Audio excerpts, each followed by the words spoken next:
Mga pagbasa ng mga salita ng makapangyarihang Diyos.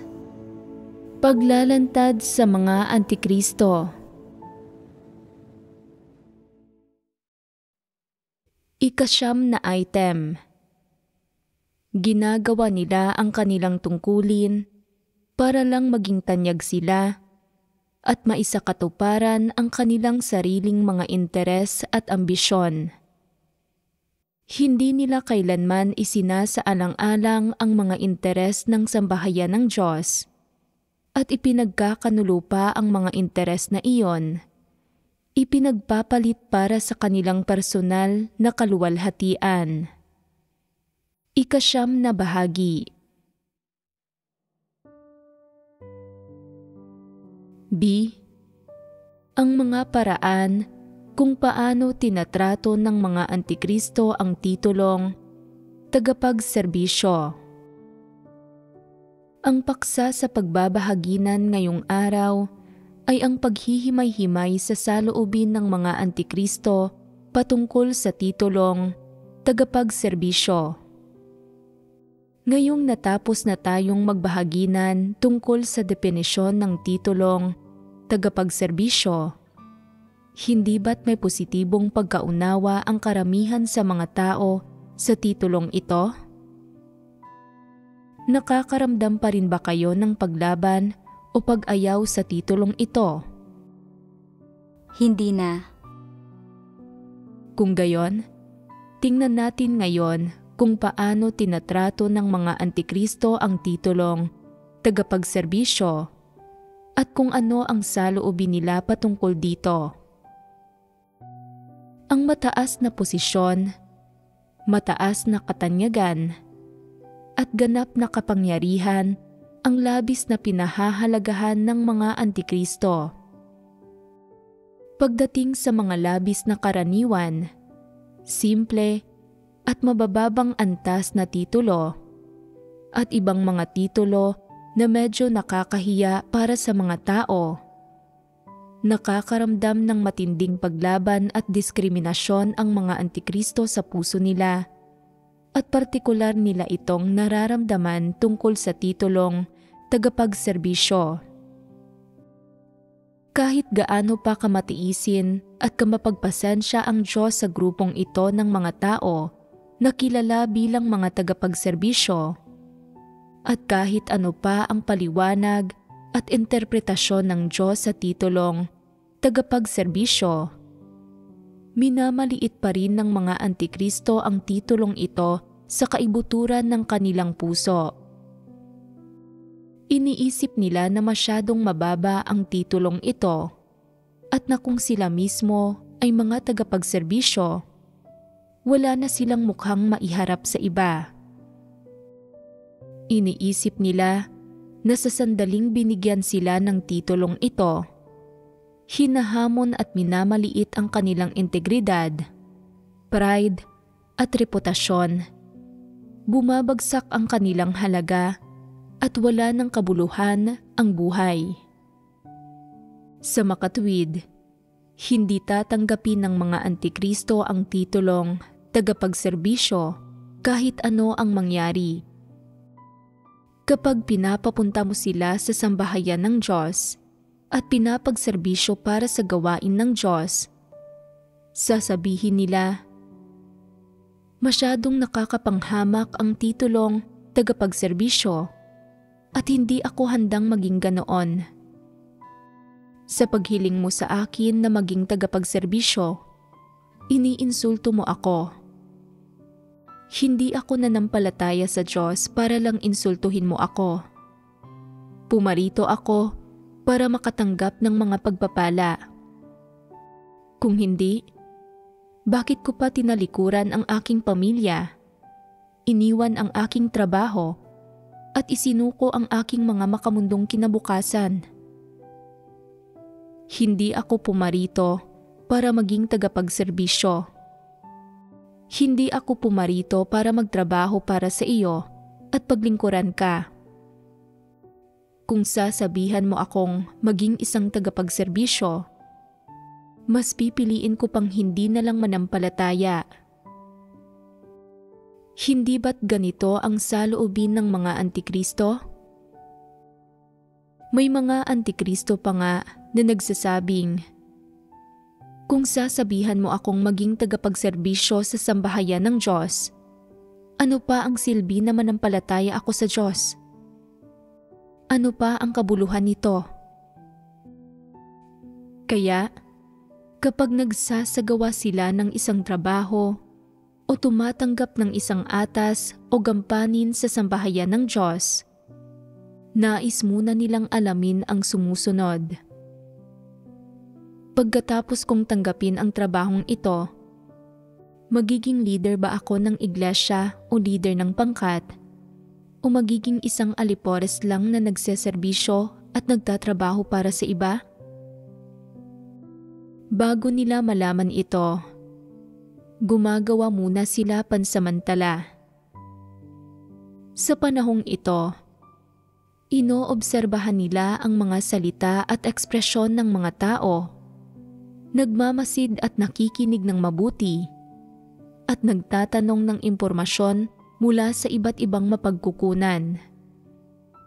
Gusto nilang malaman kung pansamantala lang ba silang nagseserbisyo rito o kung maaari ba nilang gawin ang trabahong ito ng pangmatagalan, kung maaari ba silang linangin o kung ginagamit lang sila pansamantala para punan ang isang bakanteng posisyon. Kung ginagamit lang sila para punan ang isang bakanteng posisyon at pinagseserbisyo para sa merito ng iba at para sa posisyon at kapangyarihan ng iba, tiyak na hindi nila ito gagawin. Wala silang pakialam kung kailangan ng sambahayan ng Diyos na gumawa sila ng isang tungkulin o kung gaano kahalaga ang tungkuling ginagawa nila para sa gawain ng sambahayan ng Diyos. Wala silang pakialam tungkol sa mga bagay na ito. Sa sandaling mapagtanto nila na nagseserbisyo sila rito ng walang kapangyarihan na masunod at magdesisyon, nagiging pabasta-basta sila sa kanilang mga kilos. Pinababayaan nila ang kanilang tungkulin. Kumikilos sila ng walang ingat. Nagiging autokratiko rin sila at kaya pa nga nilang talikuran ang kanilang tungkulin at umalis anumang sandali. Tinatrato nila na parang laro ng mga bata ang gawain ng sambahayan ng Diyos at ang kanilang sariling tungkulin. Mayroon silang kasabihan sa buhay na ganito, "Hindi ako magpapakapagod ng hindi nalalaman ng iba, samantalang napupunta sa iba ang atensyon." Iniisip nila, "Ipinanganak ako na maging leader. Ipinanganak ako na may kapangyarihan na masunod at magdesisyon. Kung mawawala sa akin ang dalawang bagay na iyon, ano pa ang silbi ng mabuhay? Ano pa ba ang magiging kabuluhan ng pananampalataya sa Diyos? Bakit ako nananampalataya sa Diyos? Hindi ba't binitiwan ko ang maliliit na pakinabang para makatanggap ako ng mas malalaking pagpapala? Kung hindi matutupad ang pagnanais na ito, walang duda na mas pipiliin ko na lang na sumunod sa makamundong kalakaran at mapunta sa impyerno." Ano ang salawikain ng mga antikristo? Hinding-hindi ko hahayaang samantalahin ako ng sinuman para umangat sila. Ako ang nananamantala sa iba. Kung ginagantimpalaan ang mga tao batay sa kanilang mga kontribusyon, dapat ako ang nasa tuktok ng listahan. Saka lang ako magtatrabaho ng masigasig at ibubuhos ang lahat ng makakaya ko. Kung hindi, kalimutan mo na lang na gagawin ko ito. Kung hihilingin mo sa akin na magsikap ng husto, nabigyan ka ng payo, at gumawa ng buong puso't kaluluwa, pero sa huli, kapag dumating ang oras na gagantimpalaan ang mga tao batay sa kanilang mga kontribusyon at wala akong natanggap, huwag mo nang hilingin sa akin na gumawa para sa inyo, magsumikap para sa inyo at magserbisyo sa inyo. Hindi ba't ang mga ito ang mga tunay na pagbubunyag at pagpapamalas ng disposisyon ng mga Antikristo? Kahit na hindi nila sinasadyang subukang iwaksi ang titulong tagapagserbisyo, kung ang kanilang disposisyong diwa ang pag-uusapan, palagi nila itong iwinawaksi at palagi silang nakikibaka, nagsisikap at nagpupumilit na mawala sa kanila ang titulong ito. Kapag isinasagawa ng isang Antikristo ang ilang gawain, ay nagkaroon sila ng pagkakataong mamukod-tangi at maging bida, o kung sila ang mayroong huling salita at sila ang nagdedesisyon, nagiging leader, may posisyon, impluwensya at katanyagan, at may mga tao silang nasasakupan, labis silang nasisiyahan. Kung isang araw ay may isang taong naglalantad ng problema nila at nagpupungos sa kanila, na nagsasabing, "Maraming bagay ang hindi mo pinangangasiwaan ayon sa mga prinsipyo, sa halip ay ayon sa anumang paraang gusto mo." Ito ang pag-uugali ng isang taong nagseserbisyo lamang. Hindi mo ginagawa ang iyong tungkulin. Matatanggap ba iyon ng Antikristo? Hindi. Una, sasabihin nilang wala silang kasalanan, magpapaliwanag sila at ipagtatanggol nila ang kanilang sarili. At pangalawa, agad silang makakaramdam ng pagtutol at paglaban sa mga salitang pagseserbisyo at tiyak na hindi nila ito tatanggapin. Sasabihin nila, "Nagbayad ako ng napakalaking halaga at labis na nagdusa. Maaga akong nagsisimulang magtrabaho at gabing-gabi nang natatapos. Hindi ako nakakatulog ng sapat at nakakalimot akong kumain. Pero sinasabi mo pa rin na nagseserbisyo lang ako? Mayroon ba talagang mga taong nagseserbisyo ng ganito? Nagbayad ako ng napakalaking halaga at ang tanging nakukuha ko ay ang titulong ito, ang depinisyong ito na tagapagserbisyo. Ano pa ba ang aasahan ko? Ano pa ang kabuluhan ng pananampalataya sa Diyos? Ano pa ang motibasyon doon? Mas mabuti pang huwag nang manampalataya sa ganitong uri ng Diyos. Nawawala ang kanilang kasigasigan. Pagkatapos mapungusan, bukod sa ayaw itong tanggapin ng mga Antikristo, nakakaramdam din sila ng paglaban at pagtutol, at higit pa rito, nagkakaroon sila ng mga maling pagkaunawa. Kapag nagtatrabaho sila at ginagawa nila ang kanilang tungkulin pagkatapos niyon, nagbago ang kanilang saloobin at iniisip nila, "Tagapagserbisyo ako ngayon kahit ano pa ang gawin ko. Kaya kapag ginagawa ko ang trabahong ito, mas mabuting magpigil ako, bumuo ng alternatibong plano, at huwag ibigay rito ang lahat ng mayroon ako." Sinasabi ng lahat na matuwid ang Diyos, pero bakit hindi ko ito makita? Paanong matuwid ang Diyos?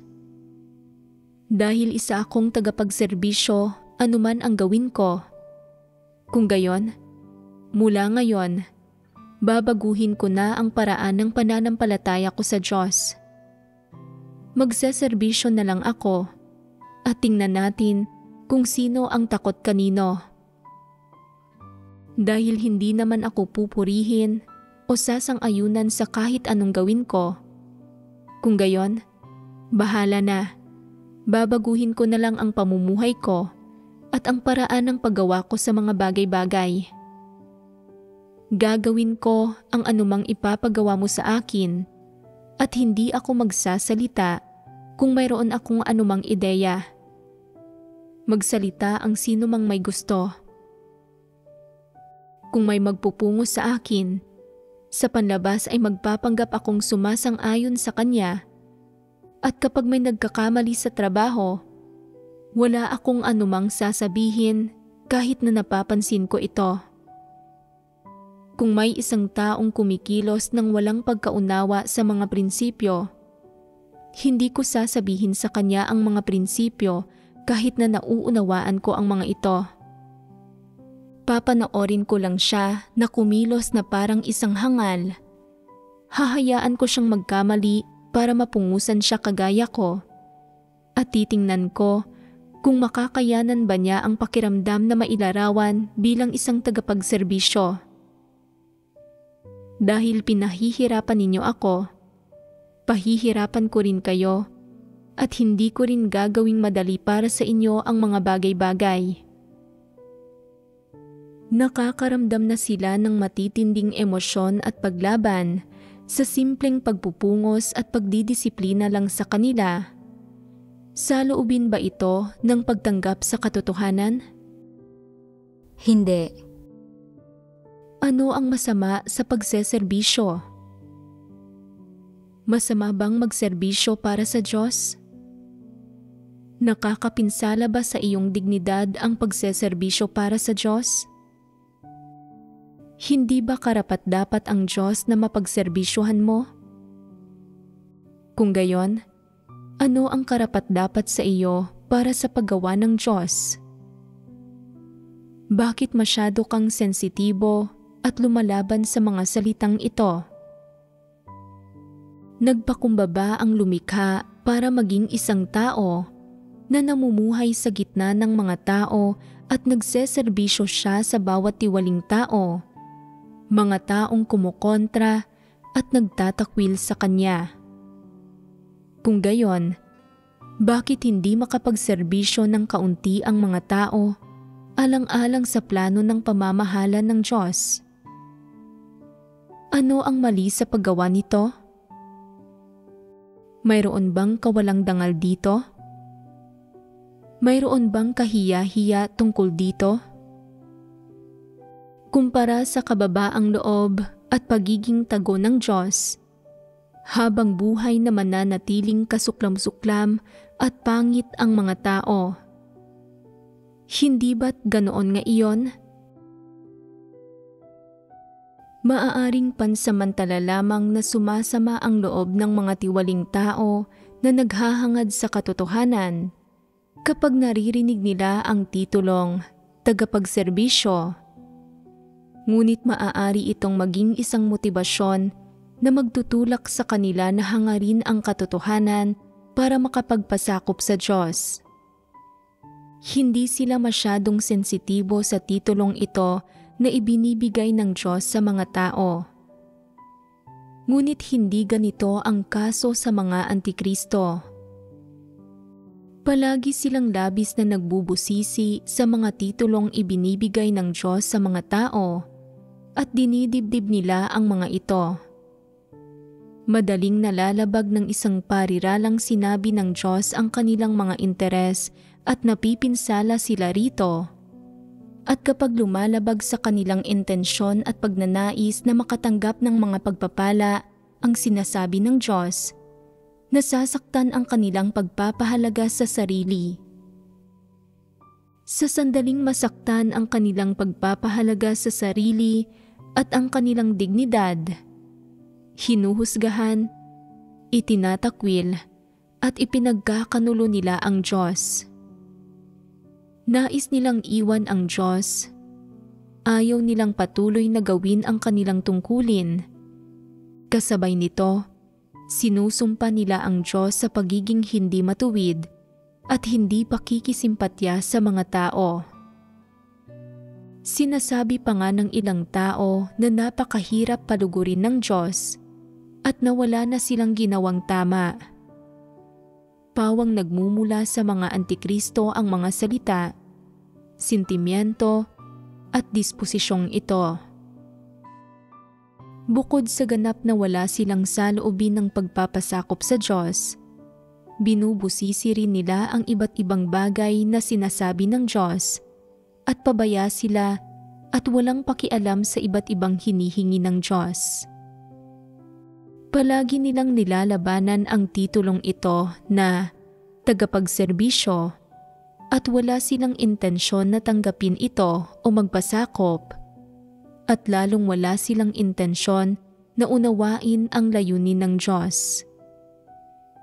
Ang ginagawa lang nila ay patuloy na maghangad na iwaksi ang katawagan at pagkakakilanlang ito, ang katayuan at posisyong ito bilang tagapagserbisyo, at hindi man lang nila hinahanap kung paano makipagtulungan sa Diyos para matugunan ang layunin ng Diyos o kung paano magkamit ng pagbabago sa disposisyon, makapasok sa katotohanang realidad at magpasakop sa Diyos.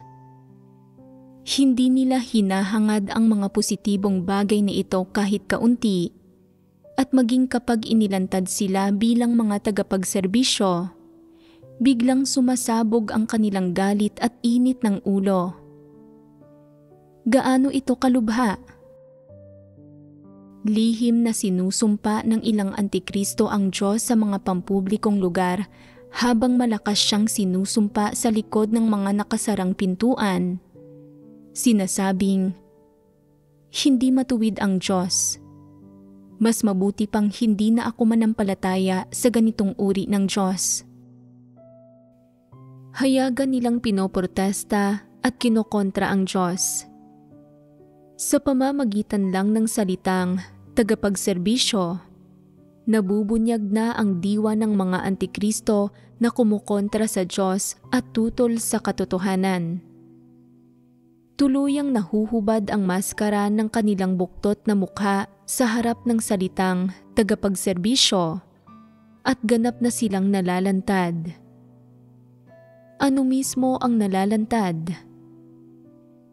Iyon ay na hindi sila nananampalataya sa Diyos para tanggapin ang kanyang pagliligtas o tanggapin ang katotohanan.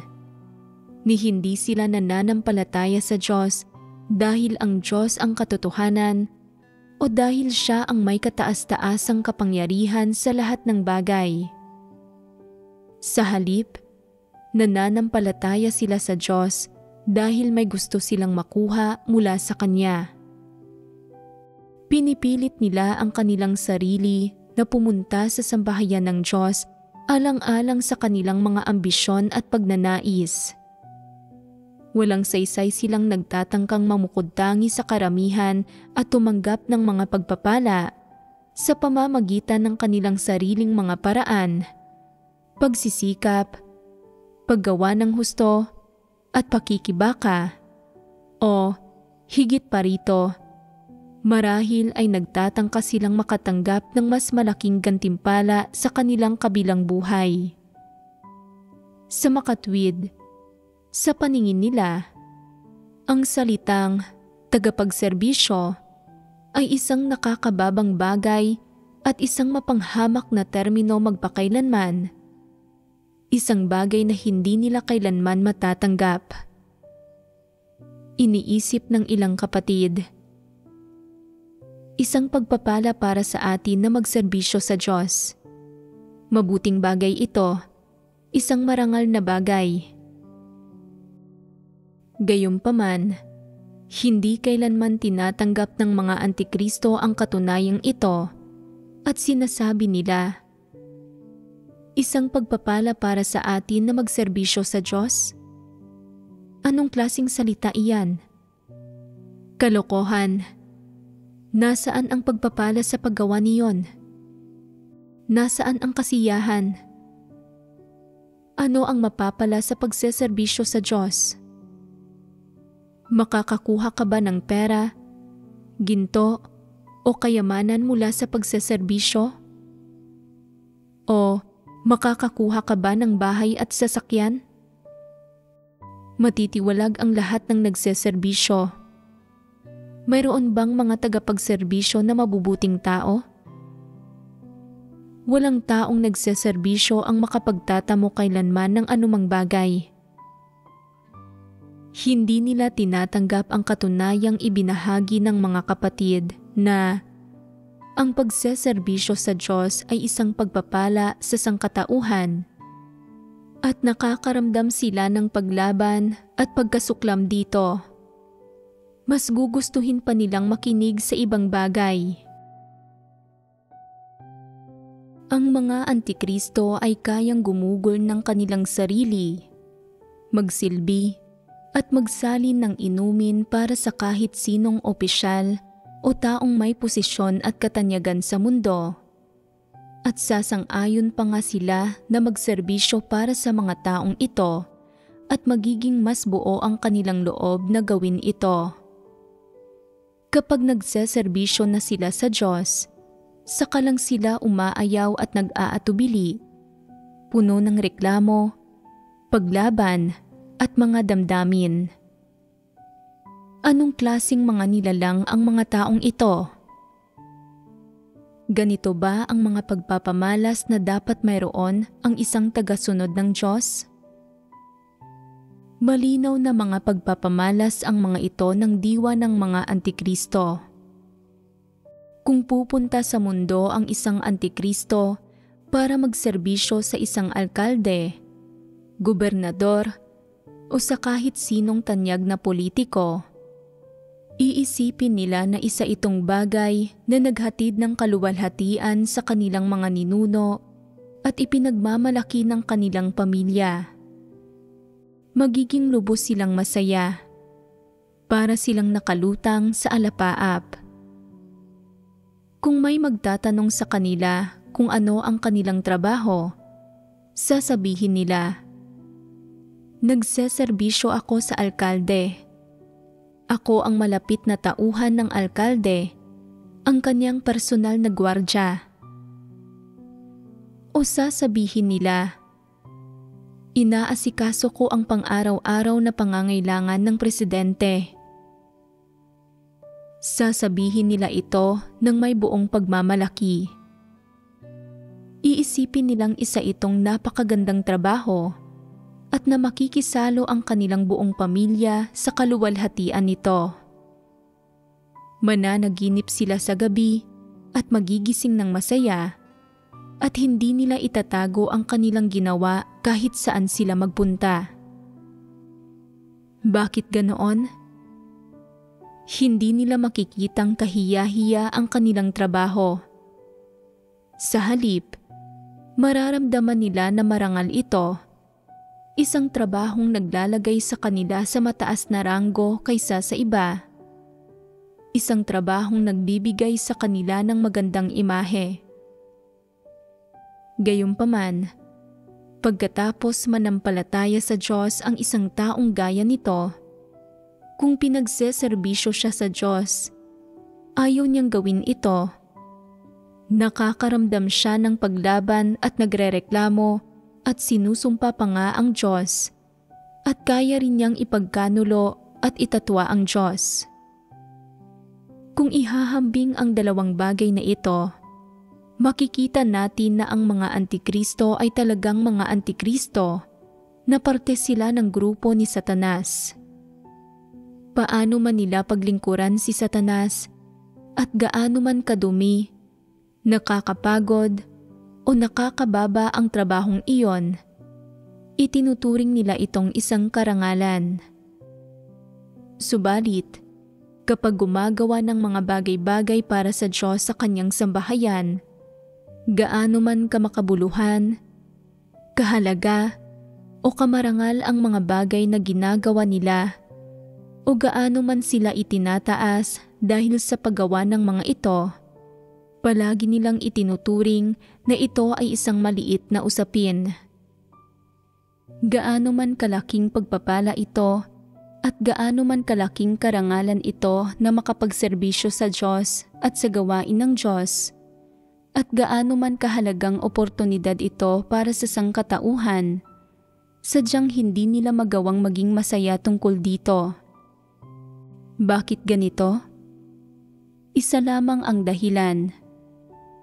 Parte ng grupo ni Satanas ang mga antikristo.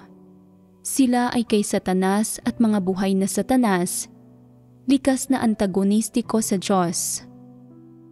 Kung hinihiling sa kanila na maglingkod sa Diyos at magserbisyo para sa Diyos, sadyang hindi nila kayang maging masaya tungkol dito. Paano man magbahagi ang sambahayan ng Diyos sa mga tao tungkol sa katotohanan o subukang ipaunawa sa mga tao ang layunin ng Diyos patungkol sa titulong tagapagserbisyo, hindi ito kayang tanggapin ng mga antikristo mula sa Diyos o tanggapin ang alinman sa mga katotohanang may kaugnayan dito, lalo na ang tanggapin ang katunayan o ang katotohanan na ang isang nilikhang nagseserbisyo para sa lumikha ay marangal, mahalaga at makabuluhan. Ito ang saloobing kinikimkim ng mga antikristo tungkol sa titulong tagapagserbisyo. Nahaharap sa titulong ito at nahaharap sa katunayan na nagseserbisyo sa Diyos ang mga tao. Ang tanging ginawa ng mga antikristo ay pagsumikapang alisin ang titulong ito at iwasan ang katunayang ito, sa halip na tanggapin ang katunayan. Tanggapin ang titulong ito na tagapagserbisyo mula sa Diyos, at pagkatapos ay hangarin ang katotohanan. Pakinggan ang mga salita ng Diyos at magpasakop at matakot sa Diyos. Batay sa mga pagpapamalas na ipinapakita ng mga antikristo patungkol sa titulong tagapagserbisyo, kailangang banggitin na kauri ni Satanas ang mga antikristo, na parte sila ng mga mapanlaban na puwersa ni Satanas at na antagonistiko sila sa Diyos, sa katotohanan at sa lahat ng positibong bagay. Ang saloobing kinikimkim ng mga antikristo patungkol sa titulong tagapagserbisyo ay hindi pagtanggap, paglaban, pagkapuot at pagkasuklam. Kanino man nagmula ang titulong ito, palagi silang nakakaramdam ng paglaban dito at hindi nila ito tinatanggap. Naniniwala sila na mababa ang pagiging tagapagserbisyo at na palagi itong mababa kahit sino pa ang kanilang pinagseserbisyohan. Iniisip nila na ang tagapagserbisyo ay hindi isang definisyon na ibinibigay ng Diyos sa tao batay sa diwa ng tao, kundi isang hamon at pagpapakita ng paghamak sa pagkakakilanlan at halaga ng tao. Ito ang pangunahing pananaw ng mga antikristo sa titulong tagapagserbisyo. Mula sa saloobin ng mga antikristo patungkol sa mga salita ng Diyos, makikita natin na hindi nila itinuturing ang mga salita ng Diyos bilang pamantayan o bilang ang katotohanan, kundi bilang mga bagay na dapat nilang siyasatin at suriin. Ibig sabihin, hindi nila tinatanggap ang mga salita ng Diyos batay sa pagkaarok sa katotohanan o pagtanggap na ang Diyos ang lumikha. Bagkus ay hinaharap nila ang mga salita ng Diyos nang may intensyon na magsiyasat, lumaban at kumontra. Para sa kanila, ang bawat salitang sinasabi ng Diyos at ang bawat kasabihang binibigkas niya ay isang bagay na dapat siyasatin, at kasama na rito ang titulong tagapagserbisyo. Nagsisikap sila sa pagsisiyasat at pagninilay-nilay sa salitang tagapagserbisyo, at nakikita nila sa mga salita ng Diyos na hindi itinuturing ng Diyos na mabuti ang mga tagapagserbisyo, kundi bilang aba, mas mababa, walang halaga, bilang mga taong hindi mahal ng Diyos at mga taong kinasusuklaman ng Diyos. Kahit na ito ang saloobin ng Diyos patungkol sa titulong tagapagserbisyo, may konteksto at katwiran kung bakit may ganito siyang saloobin. Batay ito sa diwa ng tao. May isa pa ring katunayan na hindi pa nila nakikita. Gaano man kinasusuklaman at kinamumuhian ng Diyos ang tiwaling sangkatauhan, hindi kailanman sumuko ang Diyos sa pagliligtas sa sangkatauhan at hindi rin niya itinigil ang gawain ng kanyang plano ng pamamahala na iligtas ang sangkatauhan. Hindi pinaniniwalaan ng mga Antikristo ang katunayang ito. Hindi rin nila ito kinikilala o nakikita. Nakatuon lamang sila sa kung ano ang sinasabi ng Diyos tungkol sa mga kalalabasan ng iba't ibang uri ng tao at partikular na tungkol sa titulong tagapagserbisyo. Mayroon silang lubhang sensitibong saloobin. Ayaw nilang maging mga tagapagserbisyo at ayaw nilang matukoy ng Diyos bilang mga tagapagserbisyo. At lalong ayaw nilang magserbisyo sa Diyos nang daladala ang titulong tagapagserbisyo. Kaya naman, kapag pumasok ang mga Antikristo sa sambahayan ng Diyos, nag-uusisa sila sa maraming iba't ibang grupo. Nagtatanong kung sila ba mismo ay mga tagapagserbisyo. At mula sa mga salita ng Diyos at sa mga sinasabi ng mga tao tungkol sa kanila, gusto nilang makarinig ng matatapat na salita at alamin ang katotohanan ng usapin. Mga tagapagserbisyo ba sila o hindi? Kung oo, agad-agad silang lumilisan. Hindi sila nagseserbisyo para sa Diyos o sa sambahayan ng Diyos. Matindi ang kanilang reaksyon laban sa titulong tagapagserbisyo at nagiging malinaw na para sa mga Antikristo, ang pagkakakilanlan, posisyon, mga kinabukasan, tadhana at hantungan ay mga item na dapat palagiang hangarin at mga interes na hindi kailanman aabandonahin.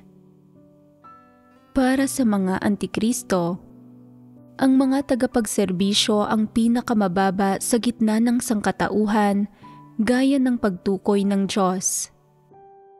Kahit ano pa ang sabihin mo o gaano man karaming tao ang tumatanggap sa katunayang ito at sa titulong ito, tiyak na hindi ito tatanggapin ng mga Antikristo.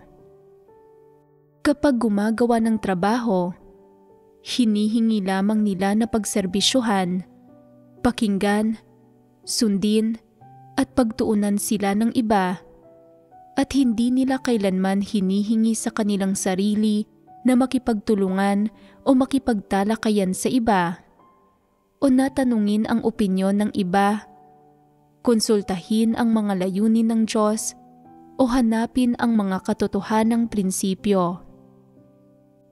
Iniisip nila, kung makikipagtulungan ako at makikipagtalakayan sa iba, at kung hahanapin ko ang mga katotohanang prinsipyo kapag ginagawa ko ang mga bagay-bagay, kung gayon ay ibinababa ko ang sarili ko at nawawalan ako ng autonomiya, at hindi ba't magiging pagseserbisyo na iyon? Hindi ba't nagpapakapagod lang ako nang hindi nalalaman ng iba, samantalang napupunta sa iba ang atensyon? Hindi ba't mag-aasikaso at magseserbisyo ako sa iba? Ito ang bagay na talagang ayaw nilang gawin.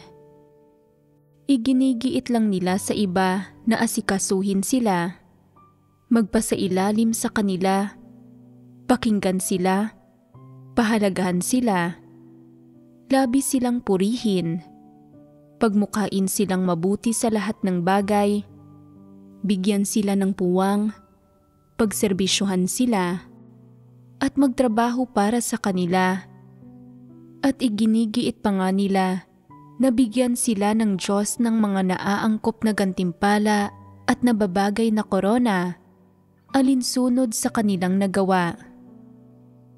Kahit nabanggitin ng sino man kung gaano kalaki ang halagang ibinayad ng Diyos at kung gaano siya nagdusa para sa kaligtasan ng sangkatauhan, kung paano siya nagpakumbaba, at kung gaano karami ang naitustos niya para sa sangkatauhan.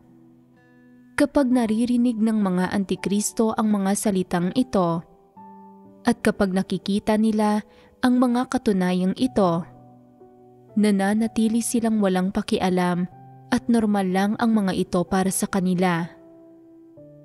Paano binibigyang kahulugan ng mga antikristo ang mga gayong bagay?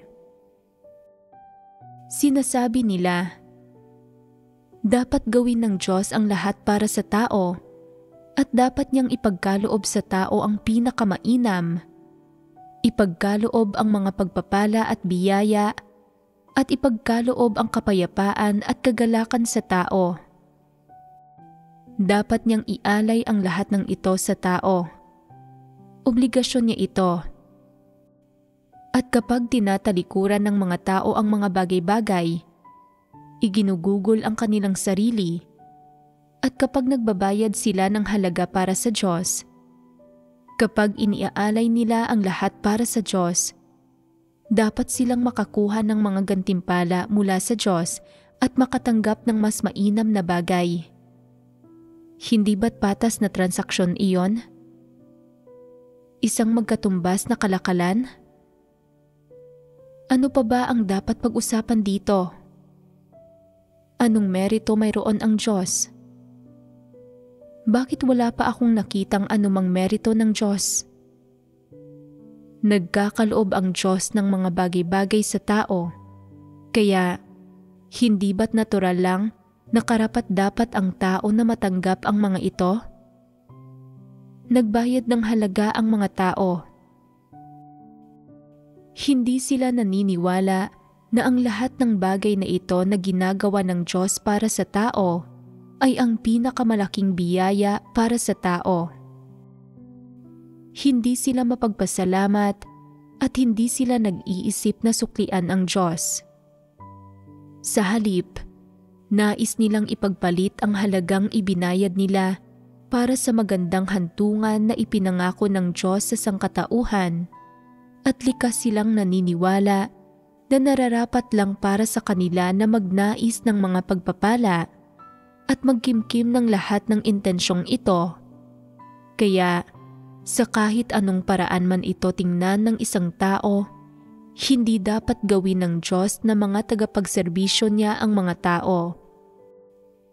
Naniniwala sila na may dignidad at integridad ang mga tao, at kung ang mga taong may gayong dakilang pagmamahal at kayang magkawang gawa, gumugol ng kanilang sarili at tumalikod sa mga bagay-bagay ay pinagseserbisyo para sa Diyos.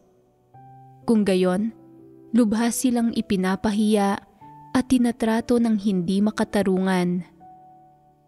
Para sa mga antikristo, hindi karapat-dapat na banggitin ang lahat ng bagay na ito na ginagawa ng Diyos. Sa halip, walang katapusan nilang pinalalaki ang mga bagay na sila mismo ang gumagawa kahit maliit lang ito na bagay, at itinuturing nila ang mga bagay na ito bilang kapital para makatanggap sila ng mga pagpapala. Hindi kailanman gumagawa ng maayos ang ilang tao kapag ginagawa ang kanilang tungkulin sa iglesia. Kung hindi tatanggapin ng mga kapatid ang mga bagay na ginagawa nila, ang mga kasanayan at talentong ibinabahagi nila, o ang mga ideya at mungkahing iniaalok nila, tatanggi silang patuloy na gumawa at gugustuhin nilang bitiwan ang kanilang tungkulin at lumayo. Gugustuhin nilang talikuran ang Diyos. Kung hihilingin mo sa kanila na makipagtulungan sa isang tao, hindi nila gagawin ito. At kung hihilingin mo sa kanila na gawin ang lahat ng kanilang makakaya sa paggawa ng kanilang tungkulin, hindi rin nila iyon gagawin. Magiging kaliwat kanan lang ang pag-uutos nila. Uutusan nila ang iba na makinig sa kanila. Asikasuhin sila, maging tagapagserbisyo nila, at maglingkod sa kanila, imbes na gawin ang sariling tungkulin ng mga ito sa sambahayan ng Diyos. At kung hindi nila nakukuha ang ganitong uri ng pagtrato, o kung mawala ang ganitong pagtrato sa kanila, itong pagtrato na pinaglilingkuran sila ng iba, nagtatrabaho ang iba para sa kanila at sumusunod sa kanilang mga utos, gusto na nilang magbitiw at lumayo. Naniniwala silang hindi matuwid ang Diyos, puno ng reklamo at galit sa Diyos ang kanilang puso, at nagkakaroon sila ng pagkamuhi sa mga kapatid, at walang sino man ang nakakatulong sa kanila. Hindi nila kayang makipagtulungan ng may pagkakasundo sa sino man, at hindi nila magawang makipag-ugnayan sa sino man bilang kapantay. Ang mga panuntunan nila sa pakikipag-ugnayan sa iba ay na dapat sila lang ang mangibabaw sa iba kapag nagsasalita at kumikilos sila. Pinapanood nila ang iba na ginagawa ang lahat para sa kanila at sinusunod ang bawat utos at slogan na binibigkas nila. Walang sino man ang karapat-dapat na makipagtulungan sa kanila, at walang sino man ang kalipikadong makipag-ugnayan sa kanila bilang kapantay. Kung tinatrato sila ng isang tao bilang kaibigan o ordinaryong kapatid, at kinakausap sila, nakikipagtalakayan sa kanila tungkol sa gawain, at nakikipagbahaginan sa kanila tungkol sa pagkaunawa na para bang magkapantay sila. Kung gayon, itinuturing nila ito bilang isang napakalaking insulto at matinding paghamon sa kanilang integridad.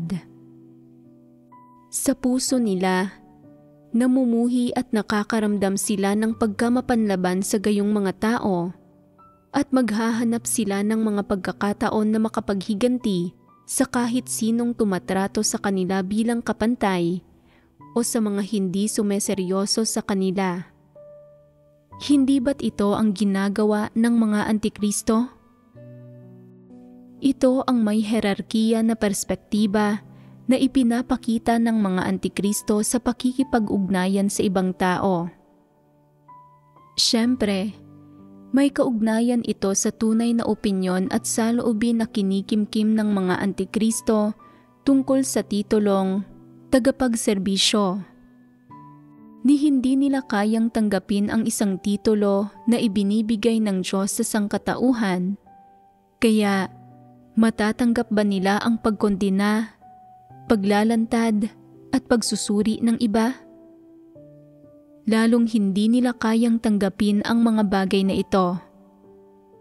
Sa isang banda, nakakaramdam sila ng pagkamapanlaban at pagtutol sa titulo at sa diwa ng tagapagserbisyo, ngunit sa kabilang banda, walang kapaguran silang nang hihikayat ng mas maraming tao sa panig nila at inaakay nila ang mga ito na magserbisyo sa kanila, maglingkod sa kanila, mag-asikaso sa kanila, at sumunod sa kanila. Hindi ba't kasuklam-suklam ito?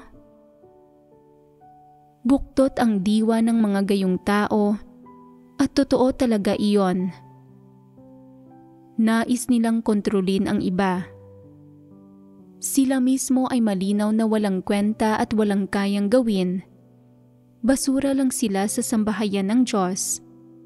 Wala silang normal na pagkatao at hindi nila kayang makipag-ugnayan ng normal sa ibang tao, at lalong wala silang normal na katwiran. Hindi nila nauunawaan ang katotohanan kahit kaunti. Hindi sila naliwanagan tungkol sa katotohanan. May kaunti lang silang profesional na kaalaman at ilang kasanayang nalalaman, at hindi nila magawa ng maayos ang anumang tungkulin. Gayunpaman, hindi pa rin sila umaasal ng mabuti at gusto nilang agawin ang kapangyarihan. At kapag hindi nila maagaw ang kapangyarihan, pakiramdam nila ay katapusan na nila Iniisip nila, siguro ay nagserbisyo lang ako noong ginawa ko ang mga bagay na iyon dati. Ayaw kong magserbisyo. Mas mabuti pang magmadali na akong umalis ngayon bago ako labis na magsikap o labis na mawalan. Ito ang ideya nila. Palagi silang may gayong kapasyahan at nabubuo nila ang gayong desisyon. Kaya nilang tumigil sa pananampalataya at umalis anumang oras. Iwanan ang kanilang tungkulin sa anumang sandali at tumakas. Bumalik sa yakap ni Satanas at maging katuwang nito sa paggawa ng kasamaan. Mayroon bang mga ganitong tao? Pagdating sa ilang aspekto ng propesyonal na gawain, maaaring may kaunti silang nauunawaan. Ngunit pagdating sa mga katotohanang prinsipyo na dapat nilang maarok para sa aspektong iyon ng propesyonal na gawain, ganap silang ignorante. Pagdating sa isang aspekto ng kaalaman o mga kaloob, maaaring nagtataglay sila ng ilan. Ngunit pagdating sa mga katotohanang prinsipyo na dapat nilang maunawaan para magawa ang kanilang tungkulin, muli ay ganap silang mangmang at baluktot ang kanilang pagkaarok. Hindi nila magawang makipagtulungan ng maayos sa iba at hindi sila magkaintindihan kapag nakikipagbahaginan sila sa ibang tao. Saan ba nababagay ang mga gayong tao?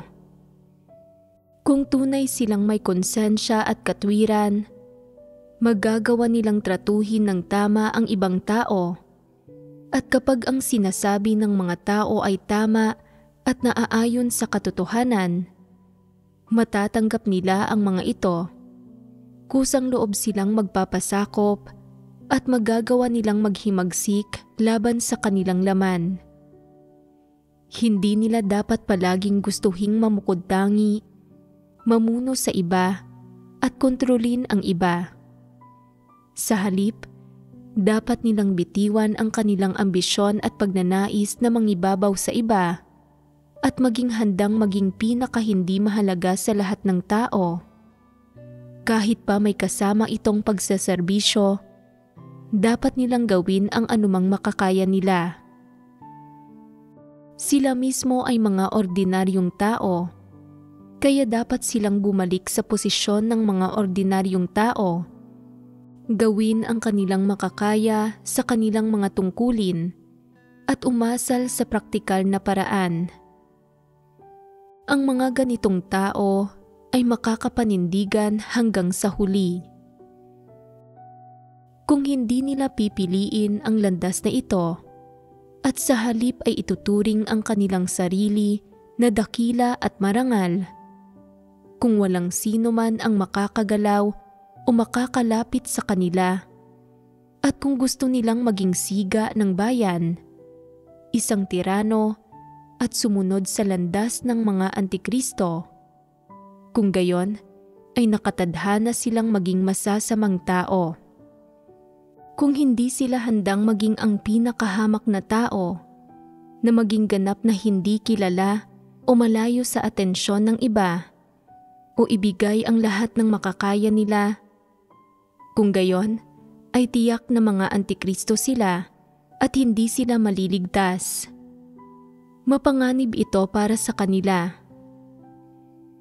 Kung ang ganitong tao ay makakapagnilay-nilay sa kanyang sarili, magkakaroon ng kamalayan sa sarili, makakatanggap sa kataas-taasang kapangyarihan at mga pagsasaayos ng Diyos, makakaako sa kanilang angkop na posisyon at magagawang maging ordinaryong tao at hindi na magpapanggap. Kung gayon, magkakaroon siya ng pagkakataon na makamit ang kaligtasan. Kung palagi mong gustong maging mapanupil at di makatwiran at ipakita ang iyong sarili bilang isang makapangyarihang tao, kung gayon, walang saysay iyon. Ang sambahayan ng Diyos ay puno ng hinirang na mga tao ng Diyos at gaano ka man katindi, kabagsik o kasama, walang silbi iyon.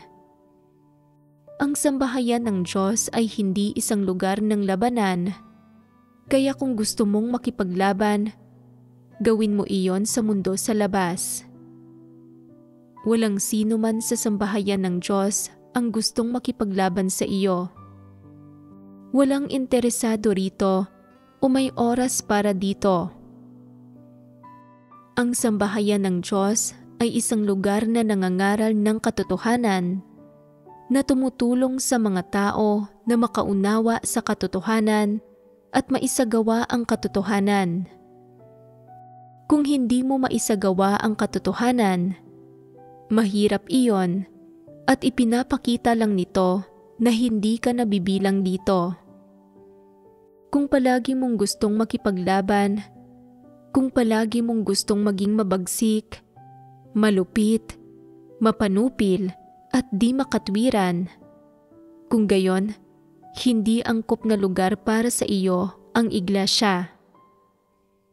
Karamihan ng mga tao sa sambahayan ng Diyos ay nagmamahal sa katotohanan. Gusto nilang sumunod sa Diyos at magkamit ng buhay, at hindi sila natutuwa sa pang-iintriga at pakikipaglaban sa mga dyablo.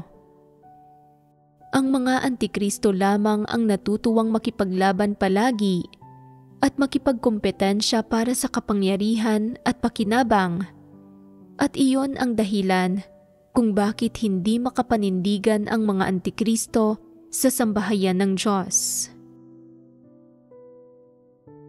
Mayroong isang uri ng tao na sobrang sensitibo sa mga bagay na tulad ng pagkakakilanlan, posisyon, at katayuan, at partikular silang nakakaramdam ng matinding pagtutol at pagkasuklam sa titulong tagapagserbisyo, at talagang hindi nila matanggap ito.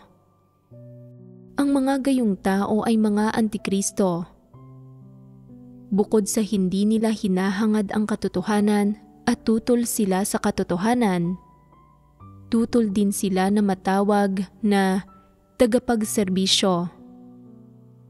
Sa totoo lang, ang mga tutol sa titulong tagapagserbisyo ay dapat na maghangad sa katotohanan. Kung kaya nilang hangarin ang katotohanan, hindi ba't maiwawaksi na nila ang titulong tagapagserbisyo? Pero ito mismo ang problema. Dahil labis silang tutol sa katotohanan, hinding-hindi nila tatahakin ang landas ng paghahangad at pagsasagawa nito. Kaya naman, sa gawain ng plano ng pamamahala ng Diyos, habang buhay nilang gagampanan ang papel ng mga tagapagserbisyo. Siyempre, para sa mga antikristo, ang magawang kumilos bilang mga tagapagserbisyo sa plano ng pamamahala ng Diyos ay isa pa ring pagpapala. Isa itong pagkakataon para makita nila ang mga gawa ng lumikha, marinig ang lumikha na nagpapahayag ng katotohanan at nagbabahagi ng kanyang mga kaloob-loobang kaisipan sa sangkatauhan, at mapahalagahan ang karunungan at mga makapangyarihang gawa ng lumikha. Para sa kanila, hindi masama na maging mga tagapagserbisyo ng lumikha, at naaarok man nila o hindi, isang bagay na palaging matatandaan ng mga antikristo at mga kasamahan ni Satanas ang pagiging mga tagapagserbisyo nila sa Diyos at pagseserbisyo sa sambahayan ng Diyos, kahit matapos na ang gawain ng Diyos kalaunan. Sa buong proseso ng pagiging antagonistiko ng tiwaling sangkatauhan sa Diyos, hindi namamalayan ng mga antikristo na nagseserbisyo sila para sa plano ng pamamahala ng Diyos, at ito ang maliit na halaga sa pag-iral ng bawat antikristo. Isa itong katunayan. Ang ginagawang kontribusyon ng mga Antikristo ay ang pagpapahintulot sa hinirang na mga tao ng Diyos na makilatis at makilala ang mga Antikristo mula sa negatibong aspekto. Handa man silang kilalanin ang katunayang ito o hindi, at sila man ay handa, nagagalak, at masaya na maging mga tagapagserbisyo, ano't anuman. Ang pagseserbisyo para sa gawain ng Diyos bilang mga tagapagserbisyo at paggampan ng papel na ito ay mga bagay na sulit. Ito ang pagtataas ng Diyos sa kanila. Sinasabi ng ilang tao, itinataas din ba ng Diyos ang mga Antikristo? Ano ang mali roon? Sila ay mga nilikha. Hindi ba sila pwedeng itaas ng Diyos? Totoo ang sinasabi ko. Ngayon, ano ang nararamdaman ng mga Antikristo kapag naririnig nila ang mga salitang ito? Hindi sila dapat maghanap ng mga kamalian at dapat silang magkamit ng kaunting kaginhawahan. Kahit papaano, nakapag-ambag sila ng kaunting pagsisikap sa mahalagang usapin ng plano ng pamamahala ng Diyos. Kusang loob man nila itong ginawa, o kung aktibo o pasibo man nila itong ginawa, ano't anuman, pagtataas ito ng Diyos sa kanila at dapat nila itong tanggapin ng nagagalak at hindi labanan ito. Kung kayang maghimagsik ng mga Antikristo laban sa kanilang mga ninuno, maghimagsik laban kay Satanas, at maghangad sa katotohanan at ng pagpapasakop sa lumikha, kung gayon, sabihin mo sa akin, magiging masaya ba ang Diyos? Oo, magiging masaya siya. Mapalad din dito ang hinirang na mga tao ng Diyos, at dapat din silang maging masaya. Mabuting bagay ito.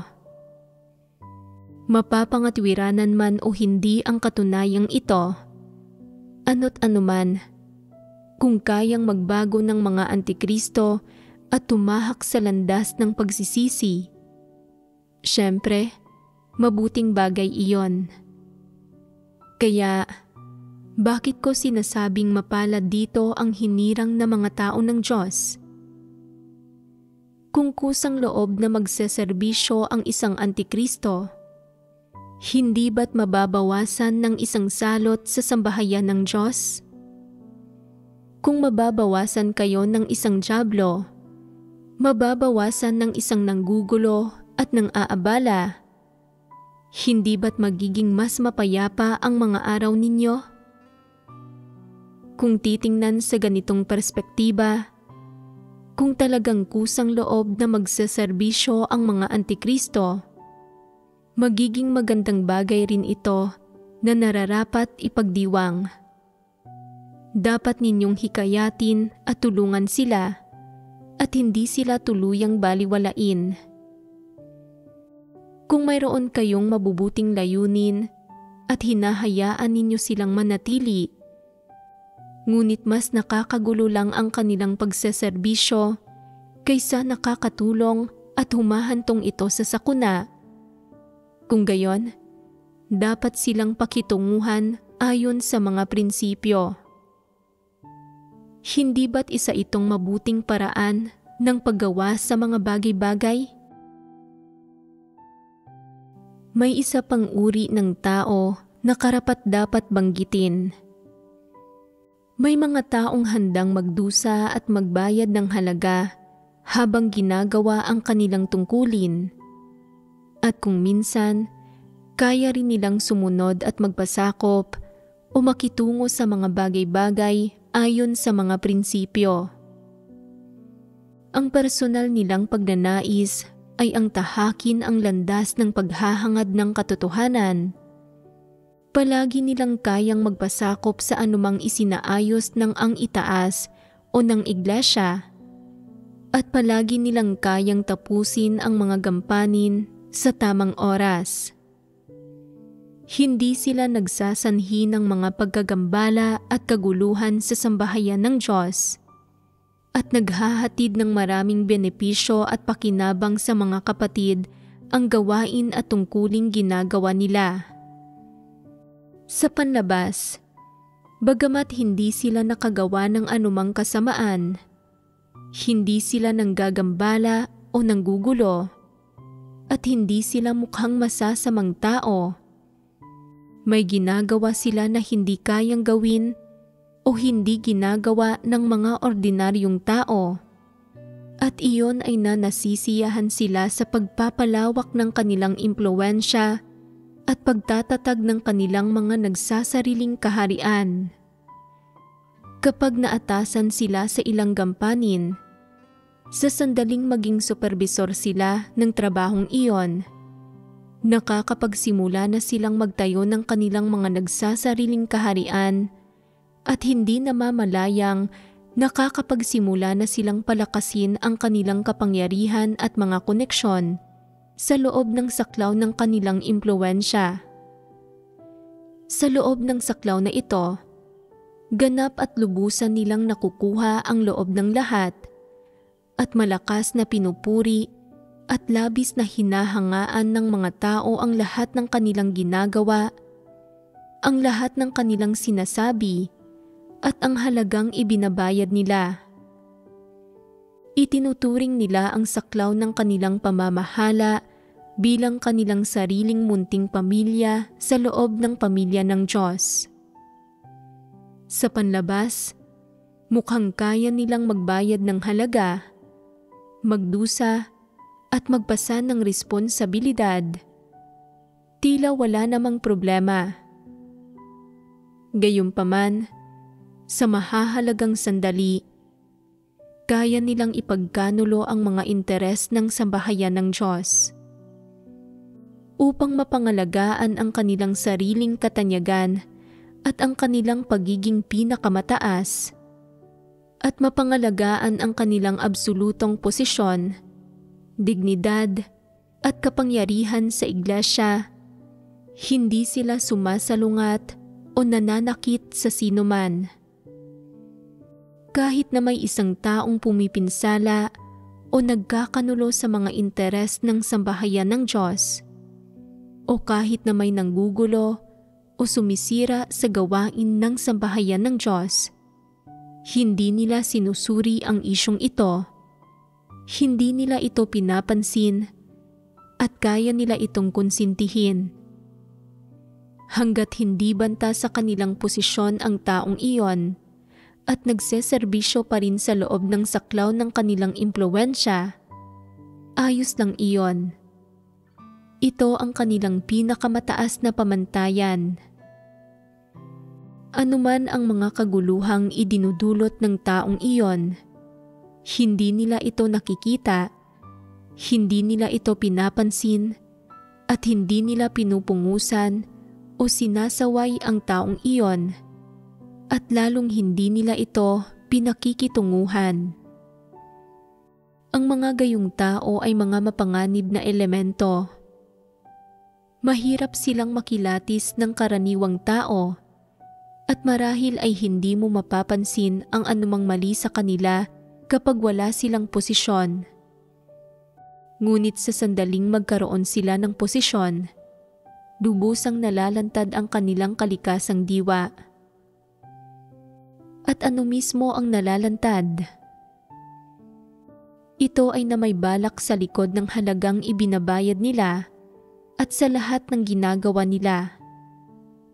Hindi nila ginagawa ang mga bagay na ito para mapangalagaan ang mga interes ng sambahayan ng Diyos. Hindi talaga nila ginagawa ang kanilang tungkulin, at hindi nila ginagawa ang lahat ng bagay na ito para makita ng Diyos, kundi para makita ng mga tao. Gusto nilang maakit ang mga titig, mga mata, at atensyon ng iba. At higit pa rito, gusto nilang ilihis ang puso ng mga tao para tingalain, hangaan, at purihin sila ng mga tao. Iyon ang dahilan kung bakit wala silang pakialam kung paano sila nakikita o tinatrato ng Diyos. Kung sinasabi ng Diyos na nandoon lamang sila para magserbisyo, wala silang pakialam.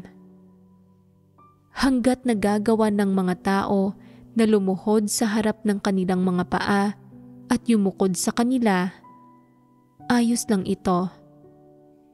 Ang mga taong ito ay mga mapanganib na elemento at hindi kaisa sa isipan ng Diyos at ng sambahayan ng Diyos. At ang puso nila ay hindi katulad ng sa hinirang na mga tao ng Diyos na tunay na naghahangad sa katotohanan. Nagpapalawak sila ng kanilang impluwensya at pati na rin ng impluwensya ni Satanas. Batay sa kanilang iba't ibang pagpapamalas, ang tungkuling ginagawa nila at ang lahat ng ginagawa nila ay pawang isang paraan para magpakitang gilas ng kanilang sarili at bulahin ang iba sa abot ng kanilang makakaya. Kayang magserbisyo ng mga antikristo sa sambahayan ng Diyos at sa gawain ng plano ng pamamahala ng Diyos. At sa isang punto, maaari pa nga silang maging magagaling na tagapagserbisyo. Gayunpaman, dahil sa landas na tinatahak nila at dahil sa mga layon at direksyong pinipili nila, pati na rin sa kanilang pagnanais para sa posisyon at kapangyarihan at pananabik sa kasikatan at pakinabang na nasa loob nila, hindi nila kailanman maiwaksi ang titulong tagapagserbisyo. Hindi nila maunawaan ang katotohanan. Hindi nila maarok kung ano ang katotohanang realidad o hindi sila makapasok dito. Hindi nila maisagawa ang katotohanan. Hindi nila makamtan ang tunay na pagpapasakop at hindi sila makapagtamo ng takot sa Diyos. Ang mga gayong tao ay mga mapanganib na elemento. Mayroon silang malalalim na pilosopiya para sa mga makamundong pakikitungo. May mga napakatusong paraan ng pag-asal at pakikitungo sa mundo. At partikular nilang binibigyang pansin ang kanilang paraan ng pagsasalita at ang mga salitang ginagamit nila kapag nakikipag-usap sa iba. At mahigpit nilang pinagtutuunan ng pansin ang mga pamamaraang ginagamit nila kapag nakikipag-ugnayan sila sa mga tao. Bagamat sa panlabas ay maaaring hindi sila mukhang taksil at masama, ang puso nila ay puno ng mga buktot na ideya, kaisipan at pananaw at maging ng mga kuro-kuro at maling pagkaunawa tungkol sa katotohanan at ng pagkabigong maunawaan ang Diyos. Bagamat hindi makita ng mga tao kung ano ang masama sa mga taong ito o makita na sila ay masasamang tao dahil napakabuktot ng kanilang diwa at dahil hindi nila kayang gawin kahit kailan ang kanilang tungkulin nang naaayon sa mga katotohanang prinsipyo o tahakin ang landas ng paghahangad sa katotohanan at umabot sa tunay na pagpapasakop sa Diyos. Sa huli, hindi nila kailanman maiwawaksi ang titulong tagapagserbisyo. Ang mga taong ito ay mas tuso at mas may kakayahang ilihis ang iba kaysa sa mga hayag na antikristo at masamang tao. Sa panlabas, tila wala silang opinyon o kinikimkim na saloobin tungkol sa titulong tagapagserbisyo at nalalong wala silang nararamdamang anumang pagtutol dito. Gayunpaman, ang totoo, batay sa kanilang diwa, kahit na magserbisyo sila para sa Diyos, nagkikimkim pa rin sila ng mga intensyon at layon. Hindi sila nagseserbisyo ng walang kondisyon at hindi nila ito ginagawa para makamit ang katotohanan. Dahil buktot at tuso ang kalooban ng mga taong ito, hindi madali para sa iba na kilatisin sila. Tanging sa mga kritikal na usapin at oras, nabubunyag ang kanilang kalikasang diwa, mga kaisipan, mga pananaw, at ang landas na tinatahak nila. Habang nagpapatuloy ito, kung pipiliin ng mga taong ito ang ganitong paraan ng paghahangad at pipiliin nilang tumahak sa ganitong landas, kung gayon, maaaring isipin na hindi maliligtas ang mga gayong tao. Ginagamit nila ang tiwalang ibinibigay sa kanila ng sambahayan ng Diyos at ang oportunidad ng gawain ng Diyos para magpakanaalang-alang sa kanilang sariling kapakinabangan, para kontrolin at pahirapan ang mga tao at para matugunan ang kanilang sariling mga ambisyon at pagnanais. Sa huli, hindi nila nakakamit ang katotohanan, kundi sa halip ay nabubunyag sila dahil sa paggawa ng lahat ng uri ng kasamaan.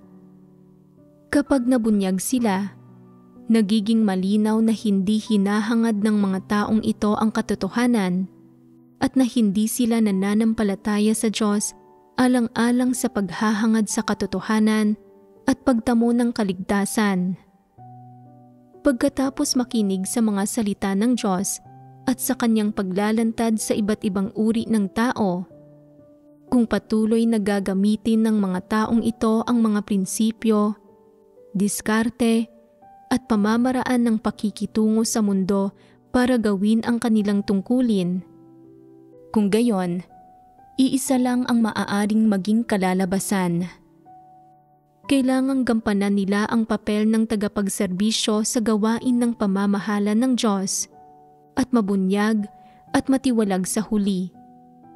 Isa itong katunayan. Ni minsan ba ay nagkaroon kayo dati ng mga karanasan sa mga gayong tao? Kapag ibinunyag at pinatalsik sila, ang ilang antikristo ay nagiging mga komandante na walang hukbo. Napakarami at napakalaki ng kasamaang nagawa nila at kinasusuklaman at inaabandona sila ng mga kapatid. Mayroon ding isa pang uri ng tao na kapag nabunyag, kinondena at itinakwil sila ng iglesia, marami silang kasabwat at katulong na nagtatanggol sa kanila, nakikipaglaban para sa kanila at nagpoprotesta laban sa Diyos. Hindi ba't mas kaya ng mga ganitong uri ng tao na manlihis ng iba? Mas lalo pang mapanganib ang mga gayong tao. Tungkol sa kung paano tinatrato ng mga antikristo ang titulong tagapagserbisyo at aling mga natatagong pagsasagawa, ideya at pagpapamalas ang ipinapakita nila, tatapusin na muna natin dito ang pagbabahaginan natin sa ngayon.